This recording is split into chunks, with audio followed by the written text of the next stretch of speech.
কবিতা বেকারের চিঠি, কলমে দিব্যেন্দু হালদার।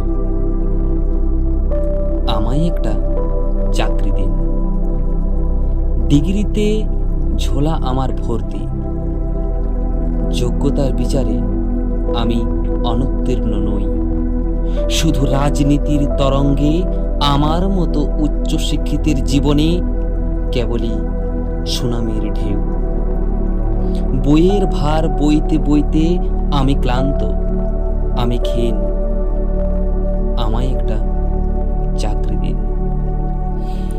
পিতামাতার অনেক আশা নিয়ে কত কষ্ট করে গড়ে তোলা নিম্ন মধ্যবিত্তের সেই ভবিষ্যৎ সমাজের কাছে আজ অবহেলিত। চাকরির অভাবে কত উচ্চশিক্ষিত চোখে অলিক স্বপ্ন যার, সেই নতুন পথের দিশারি আজ পরিবারের বোঝা। বেকার যুবকে পরিচিত, অভাব অনশনে কাটায় দিন। সমাজের কাছে আমিও মূল্যহীন, আমায় একটা চাকরি দিন। তুমি আমি কেউ কিছু নই, আমরা তো শুধু জনগণ।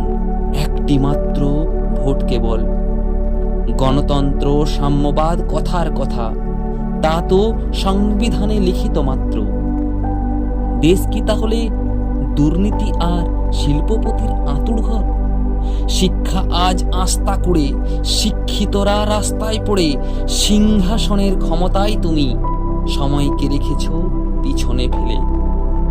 সময় জবাব দেবেই একদিন, জনগণ নয়তো তোমার অধীন। আমায় একটা চাকরি দিন।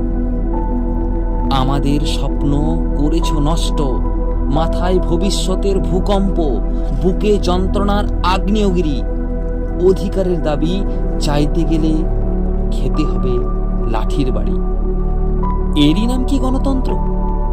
ক্ষমতা আছে তোমার, তোমার কাছে তা রাজতন্ত্র।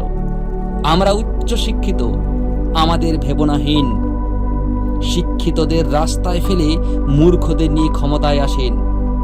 আমাদের দাবি, আমাদের অধিকার আমাদের কাছে ফিরিয়ে দিন। আমাদের একটা চাকরি দিন, আমায় একটা চাকরি দিন। নমস্কার।